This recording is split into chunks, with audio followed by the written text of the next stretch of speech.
वैशाली की 3 महीने पहले दीपक से शादी हुई थी और वैशाली अपने ससुराल में थी। बहुत खुश थी वैशाली दीपक के साथ। बहुत ख्याल रखता था दीपक उसका। वैशाली के सास ससुर भी वैशाली का बहुत ख्याल रखते थे और देवर भी वैशाली की बहुत इज्जत करता था और उसका मन लगा रहे इसलिए उसके साथ हंसी मजाक भी करता रहता था। कुल मिलाकर सब कुछ बहुत अच्छा चल रहा था। वैशाली के माँ पापा बहुत खुश थे कि उनकी बेटी को इतना अच्छा ससुराल मिला और वैशाली भी खुद को भाग्यशाली समझती थी। अब शादी के 4 महीने बीत चुके थे और वैशाली अब गर्भवती थी। ससुराल में सब बहुत खुश थे। सब वैशाली का बहुत ख्याल रख रहे थे। आखिर अगली पीढ़ी जो आने वाली थी, सब कुछ ठीक ठाक चल रहा था और वैशाली के गर्भ को करीब 3 महीने बीत चुके थे और वैशाली डॉक्टर के पास गई थी। डॉक्टर वैशाली का चेकअप कर रहे थे। वैशाली और दीपक काफ़ी खुश थे, लेकिन डॉक्टर कुछ परेशान लग रहे थे। डॉक्टर ने वैशाली का अच्छे से अल्ट्रासाउंड किया और काफ़ी कुछ टेस्ट किए और रिपोर्ट्स को ध्यान से देख रहे थे। अब वैशाली और दीपक को भी टेंशन होने लगी कि डॉक्टर इतने ध्यान से क्या देख रहे हैं। थोड़ी देर के बाद डॉक्टर ने बोला, वैशाली के बच्चे का डेवलपमेंट सही से नहीं हो रहा है और बच्चा नॉर्मल नहीं है। अब तो दीपक और वैशाली बहुत घबरा गए। डॉक्टर ने बोला, घबराने की कोई बात नहीं है, कभी कभी ऐसा हो जाता है, लेकिन रिपोर्ट से साफ पता चल रहा है कि बच्चा सही से डेवलप नहीं है और आगे चलकर यह समस्या और बढ़ेगी। मेरे ख्याल से अबॉर्शन कराना ठीक रहेगा, क्योंकि यह बच्चा नॉर्मल नहीं हो सकता। बच्चे में बहुत प्रॉब्लम है। अब तो वैशाली और दीपक बहुत परेशान हो गए और दीपक वैशाली को लेकर घर आ गया। वैशाली रो रही थी। उसे कुछ समझ में नहीं आ रहा था कि वह क्या करे। घर में सब परेशान हो गए। वैशाली ने अपनी माँ को फ़ोन लगाया और सारी बात बताई। वैशाली की माँ ने बोला, कोई बात नहीं बेटा, कभी कभी ऐसा होता है, दुख की तो बात है, लेकिन तुझे मजबूत बनना पड़ेगा और कोई चारा भी तो नहीं है। वैशाली को कुछ भी समझ में नहीं आ रहा था। तो वैशाली की सासू माँ आई और बोली, बेटा मैं तेरा दुख समझ सकती हूँ, दुखी तो हम सब हैं, पर ईश्वर को यही मंजूर था तो हम क्या कर सकते हैं। डॉक्टर साफ साफ अबॉर्शन की बात बोल रहे हैं। आखिर बच्चा सही से विकसित भी तो नहीं हो रहा, तो अब हमारे पास कोई भी चारा नहीं है। अपने दिल को मजबूत बना बेटा, औरतों को बहुत कुछ झेलना पड़ता है। वैशाली सासू माँ के गले लगकर रोने लगी। इस तरह से कुछ दिन गुजरे। वैशाली का अबॉर्शन कर दिया गया था और वैशाली खुद को नॉर्मल करने की कोशिश कर रही थी। वक्त के साथ साथ अब वैशाली नॉर्मल हो चुकी थी और अब दीपक और वैशाली दोबारा कोशिश कर रहे थे। कुछ समय के बाद वैशाली दोबारा गर्भवती थी। इस बार वैशाली बहुत घबराई हुई थी कि फिर से कहीं ऐसा ही कुछ ना हो जाए।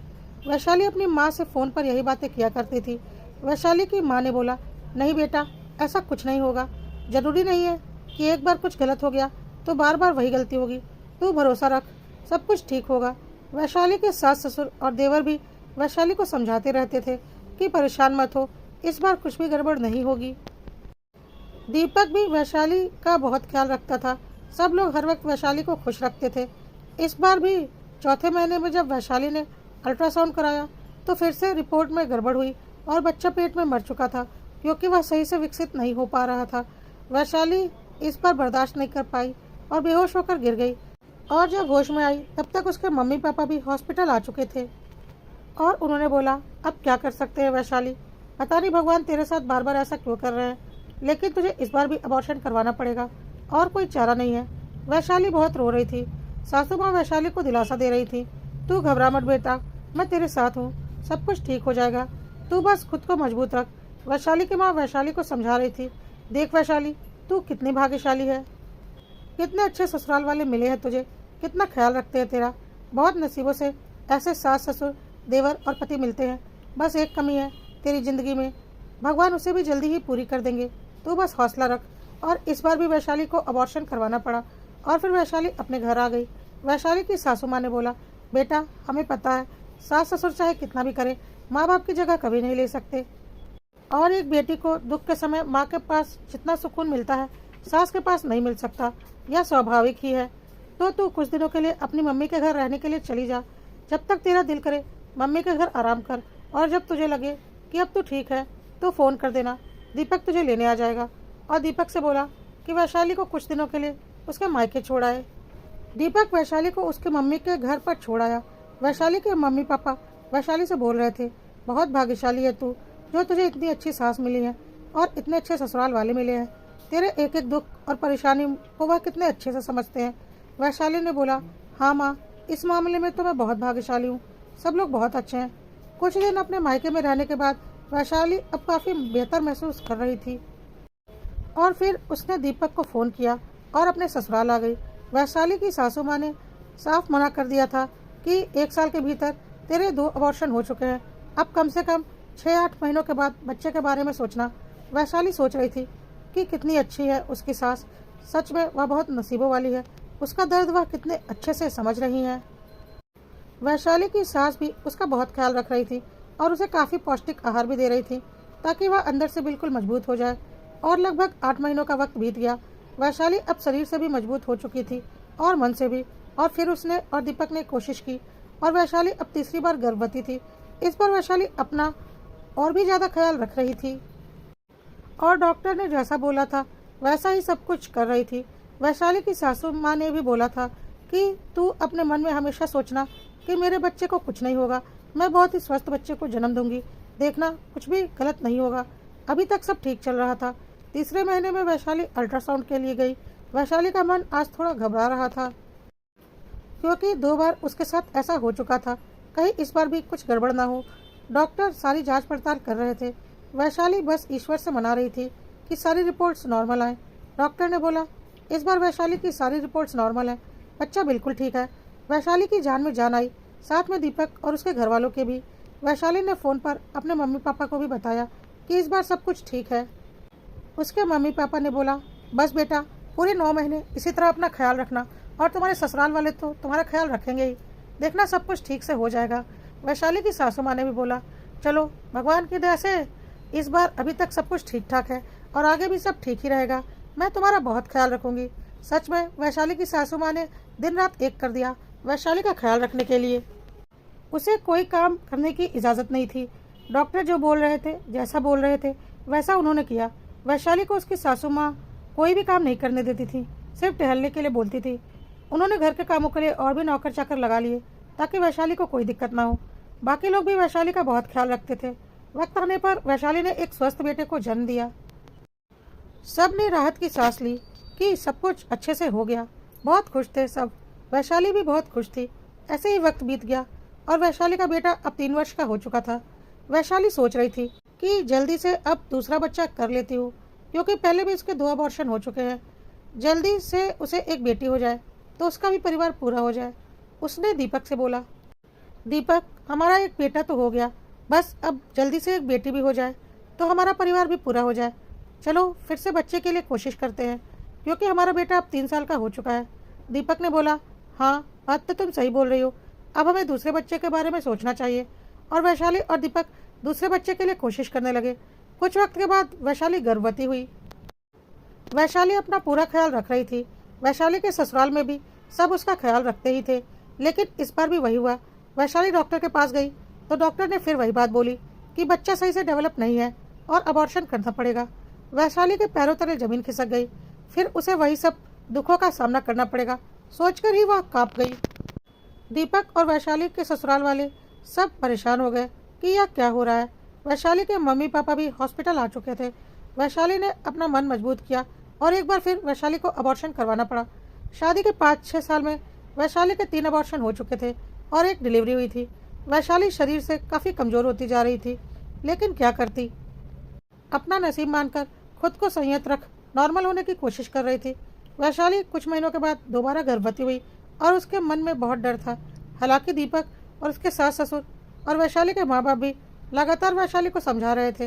वैशाली के ससुराल वालों ने तो यहाँ तक बोल दिया था कि भगवान के दया से सब कुछ ठीक ठाक से हो जाए और अगर नहीं होता है, कुछ गड़बड़ होती है तो आगे तुम्हें कोशिश करने की कोई ज़रूरत नहीं है। जिसे भगवान ने दे दिया है उस बच्चे को पालो पोसो और बड़ा करो, बार बार अपना शरीर कमज़ोर करने से क्या फ़ायदा। वैशाली के मम्मी पापा भी वैशाली से बोले कि तुम्हारे ससुराल वाले बिल्कुल सही कह रहे हैं, तुम्हारा शरीर दिन ब दिन कमज़ोर होता जा रहा है। ईश्वर से मनाओ कि इस बार सब कुछ ठीक ठाक से हो जाए, नहीं तो फिर आगे तुम कोशिश नहीं करना। इतने अच्छे ससुराल वाले हैं तुम्हारे दुख दर्द को अच्छे से समझते हैं। वैशाली ने बोला हाँ मम्मी, वह तो है। हर बार की तरह इस बार भी वैशाली अपना पूरा ख्याल रख रही थी। वैशाली के गर्भ को लगभग 3 महीने हो गए थे और 1 हफ्ते के बाद उसे डॉक्टर के पास जाना था। उसका मन बहुत परेशान हो रहा था।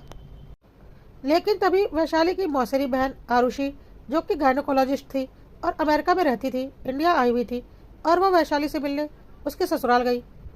उसे वैशाली के बारे में कुछ भी नहीं पता था कि वैशाली के साथ इतने दिनों में क्या सब कुछ हो गया है।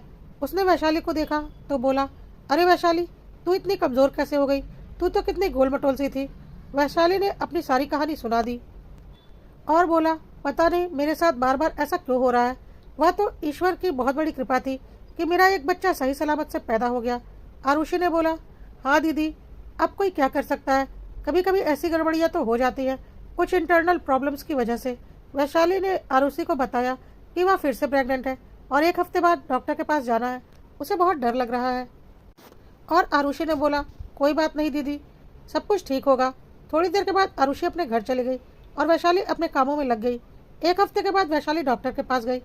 इस बार भी डॉक्टर की रिपोर्ट में वही आया, वैशाली का बच्चा ठीक से डेवलप नहीं हो रहा था और वैशाली को डॉक्टर ने अबॉर्शन करने के लिए बोल दिया। वैशाली रोने लगी। दीपक वैशाली को समझाने लगा। वैशाली के सास ससुर ने बोला, बेटा अब तू रो मत, जो नसीब में लिखा होता है वह तो होता ही है, बस अब तुझे और कोशिश करने की ज़रूरत नहीं, हमारे लिए तू ज़्यादा ज़रूरी है। अब तू बस अपना बच्चा संभाल और अपने शरीर को मजबूत कर और यह मान ले कि तेरे नसीब में एक ही बेटा था। वैशाली बहुत परेशान हो गई थी। डॉक्टर ने अगले दिन आकर अबॉर्शन करवाने के लिए कहा था। वैशाली घर जाकर उदास बैठी थी, उसका मन बेचैन हो रहा था। उसने परेशान होकर अपनी बहन आरुषि को फ़ोन लगा दिया और उससे बोला, देख बहन, इस बार भी मेरे साथ ऐसा ही हुआ, पता नहीं मेरे नसीब में क्या लिखा हुआ है। आरुषि एक गायनी थी। उसने वैशाली से बोला, बहन एक काम कर, तू अपनी रिपोर्ट्स मुझे सेंड कर, जरा मैं भी तो देखूं बार बार कैसे तेरे बच्चों में प्रॉब्लम आती है। तेरी जो भी जांच हुई है और अल्ट्रासाउंड हुए हैं वह सारी रिपोर्ट्स मुझे सेंड कर। वैशाली ने सारी रिपोर्ट्स अपनी बहन आरुषि को सेंड कर दी। आरुषि वैशाली की रिपोर्ट्स देखकर हैरान थी और उसे जोर का झटका लगा कि कोई डॉक्टर ऐसा कैसे हो सकता है, और उसने तुरंत वैशाली को फ़ोन लगाया और बोला, वैशाली एक बात बता, तेरे पहले के जो अबॉर्शन हुए हैं और उन बच्चों के जो भी टेस्ट हुए थे वह सारी रिपोर्ट्स तेरे पास हैं? वैशाली ने बोला, हाँ होंगे, अलमारी में रखे होंगे, मैंने कभी कोई रिपोर्ट्स फेंके नहीं। आरुषि ने बोला, मुझे वह सारी रिपोर्ट्स जरा सेंड करना। वैशाली ने बोला, क्यों आरुषि? आरुषि ने बोला, बस मुझे देखना है, तू रिपोर्ट सेंड कर। वैशाली ने बोला, आरुषि मुझे तो अभी अबॉर्शन के लिए जाना है, डॉक्टर ने जल्दी से जल्दी अबॉर्शन करने के लिए बोला है। अब जब मैं घर आऊँगी तो कुछ समय के बाद ही तुझे रिपोर्ट सेंड कर पाऊँगी, अभी तो मुझे हॉस्पिटल के लिए निकलना है। आरुषि ने बोला, बिल्कुल नहीं, पहले मुझे रिपोर्ट सेंड करो, और अभी तुम किसी अबॉर्शन के लिए नहीं जाओगी। अगर मुझ पर थोड़ा भी भरोसा है तो तुम मुझे सारी रिपोर्ट सेंड करो, और जब तक मैं ना कहूँ तुम किसी अबॉर्शन के लिए नहीं जाओगी। वैशाली ने बोला, यह तुम क्या कह रही हो? आरुषि ने बोला, मुझ पर भरोसा रखो, मैं तुम्हारे साथ कुछ गलत नहीं करूँगी और ना ही कुछ गलत होने दूंगी, बस तुम मुझे रिपोर्ट सेंड करो और आराम करो। वैशाली ने बोला, लेकिन दीपक तैयार हो चुके हैं और मेरे सास ससुर भी, और उधर से मम्मी पापा भी आने वाले हैं। आरुषि ने बोला, तुम कुछ भी बहाना बना दो, लेकिन तुम नहीं जाओगी अबॉर्शन के लिए जब तक मैं तुम्हें फ़ोन ना करूं। वैशाली मुझ पर भरोसा रखो, बस तुम अपनी रिपोर्ट सेंड करो, मैं भी डॉक्टर हूँ, या तो तुम जानती हो ना। वैशाली ने बोला, ठीक है। वैशाली ने अपने ससुराल वालों से जी घबराने की बात कहकर अबॉर्शन को अगले दिन के लिए टाल दिया और कमरे में आराम करने लगी। करीब 2 घंटे के बाद आरुषि का वैशाली को फ़ोन आया और उसने बोला, वैशाली एक बहुत ज़रूरी बात है और वह मैं सबके सामने बताना चाहती हूँ, लेकिन तुम अपने सारे रिपोर्ट्स और आज की रिपोर्ट लेकर मौसी जी के घर पहुँचो, मैं भी वहीं आ रही हूँ। और हाँ, किसी को कुछ बताने की ज़रूरत नहीं, किसी बहाने से सबको लेकर मौसी जी के घर पहुँचो। वैशाली ने बोला, ऐसा क्या हो गया है? आरुषि ने बोला, तुम पहले आओ। तो वैशाली ने सारी रिपोर्ट्स अपने पास रख ली, किसी को कुछ नहीं बताया, और अपने ससुराल में सबसे कहा कि उसकी मम्मी उसके लिए कोई पूजा करना चाह रही हैं और ससुराल में सबको लेकर आने के लिए कहा है, इसलिए सब लोग चलिए, मम्मी आपका इंतज़ार कर रही हैं। वैशाली के ससुराल में सब लोग उसके मायके जाने के लिए तैयार हो गए और वैशाली सबके साथ अपने मायके आ गई, लेकिन वहाँ कोई पूजा की तैयारी नहीं थी। वैशाली की सास ने बोला, अरे समधन जी, आप तो कोई पूजा करने वाली थी। तो वैशाली की मम्मी ने जवाब दिया, नहीं ऐसा तो कुछ भी नहीं है। तब तक आरुषि भी वहाँ आ चुकी थी और उसने बोला, जी नहीं, ऐसा कुछ भी नहीं है, मैंने यहाँ सबको बहाने से बुलाया है क्योंकि मुझे सबको कुछ बताना है। आरुषि ने बोला, आज मैं सबको जो बताने जा रही हूँ सुनकर आप सब हिल जाओगे, लेकिन यही सच्चाई है। आप लोगों को तो पता ही होगा कि मैं एक गायनोकोलॉजिस्ट हूँ और मैंने वैशाली की रिपोर्ट्स अच्छे से देखी है और समझी है। आरुषि ने जैसे ही रिपोर्ट्स की बात की, उसके ससुराल के सारे सदस्यों के चेहरे पर अजीब सी चिंता की लकीरें आ गई और आरुषि ने बोला, आप लोग चिंता मत कीजिए, आप लोग तो बहुत अच्छे हैं ना। वैशाली ने बोला, या तुम क्या बोल रही हो? आरुषि आरुषि ने बोला, वैशाली तुम पागल हो क्या? तुम अंधा विश्वास करती हो अपने ससुराल वालों पर यह लोग इस लायक नहीं है। जरा बताना तो, क्या तुम्हारा जब भी बच्चा हुआ है एक ही डॉक्टर से तुम्हारा चेकअप हुआ है? वैशाली ने बोला, हाँ आरुषि। तो आरुषि ने बोला, तुम ऐसी बेवकूफ़ी कैसे कर सकती हो कि एक ही डॉक्टर की ओपिनियन पर तुमने अपना 3 बार अबॉर्शन करवा लिया? तुमने सेकेंड ओपिनियन क्यों नहीं ली? वैशाली ने बोला, वह इस शहर के जाने माने डॉक्टर हैं, सेकेंड ओपिनियन का तो मतलब ही नहीं बनता। आरुषि ने बोला, बिल्कुल बनता है, तुम किसी के ऊपर ऐसा अंधविश्वास कैसे कर सकती हो? वैशाली ने बोला, आरुषि साफ साफ बताओ क्या बात है? आरुषि ने बोला, साफ साफ तो मैं बता दूंगी, लेकिन आज कई रिश्ते टूटने वाले हैं और कई लोग जेल के पीछे जाने वाले हैं। वैशाली के ससुराल वाले बोले, यह लड़की पागल हो चुकी है, चलो घर चलते हैं, पता नहीं क्या बकवास कर रही है। आरुषि ने अब थोड़े तेज आवाज में बोला, कोई कहीं नहीं जाएगा, नहीं तो मैं पुलिस को कॉल कर दूंगी। यह पुलिस का ही मैटर है। और हाँ वैशाली, तुम्हारे डॉक्टर साहब, शायद अब तक पुलिस उन्हें लेकर जा भी चुकी होगी। बहुत बड़े क्रिमिनल माइंडेड डॉक्टर साहब के चक्कर में तुम पड़ी हुई थी, मैंने उनके खिलाफ पुलिस कंप्लेंट कर दी है। वैशाली ने अब जरा जोर से बोला, आरुषि पहेलियाँ बुझाना बंद करो और बोलो क्या बात है? आरुषि ने बोला, तो सुनो, आज तक तुम्हारे किसी भी बच्चे में कोई प्रॉब्लम नहीं थी, तुम्हारे सारे बच्चे पूरी तरह से सही सही डेवलप हो रहे थे, कोई कमी नहीं थी तुम्हारे बच्चों में। तुम्हारे ठीक ठाक अच्छे जिंदा बच्चों को अबॉर्शन करके मार दिया गया है। और पता है उसकी वजह क्या है? तुम्हारे जितने भी अबॉर्शन हुए हैं ना, तुम्हारे पेट में लड़की थी। उस दिन जब तुमने मुझे रिपोर्ट भेजी तो मैंने वह रिपोर्ट देखी, सारी रिपोर्ट नॉर्मल थे, पूरी तरह से हेल्दी बच्चा था तुम्हारे पेट में। और कोई डॉक्टर ऐसा कैसे कर सकता है कि बोल दे कि बच्चे में प्रॉब्लम है? इसलिए मैंने तुम्हारी पुरानी रिपोर्ट्स मंगवाई और तब मेरा दिमाग घूम गया। तुम्हारी रिपोर्ट्स में कोई भी कमियां नहीं थी, सारे बच्चे पूरी तरह से नॉर्मल थे। मुझे लगा जब सारे बच्चे नॉर्मल हैं तो फिर यह डॉक्टर बार बार अबॉर्शन क्यों करवा रहा है? फिर मैंने गौर किया, वह सारे के सारे बच्चे लड़कियां थी। अब मुझे समझ में आ चुका था, इसलिए तुम्हारे पेट में जब बेटा था तो तुम्हारे सारा रिपोर्ट्स नॉर्मल आया था और किसी अबॉर्शन की ज़रूरत नहीं पड़ी थी। तुम्हारे ससुराल वाले और वह डॉक्टर मिला हुआ था, तुम्हें इतने प्यार से रखा था कि तुम्हें कुछ भी कभी समझ में नहीं आ रहा था। पर सच्चाई यह है कि तुम्हारे ससुराल में तुम्हारे पति और तुम्हारे ससुराल वालों को बेटी कभी चाहिए ही नहीं थी और इसे अंजाम तक पहुंचाने के लिए उन्होंने इतनी बड़ी साजिश रची कि तुम्हारे 4 बेटियों को मार डाला और तुम्हें उसका पता भी नहीं चला। और तुम अपने पति और ससुराल वालों को महान समझती रही और इन लोगों ने अपने पैसों के दम पर उस डॉक्टर को भी खरीद रखा था।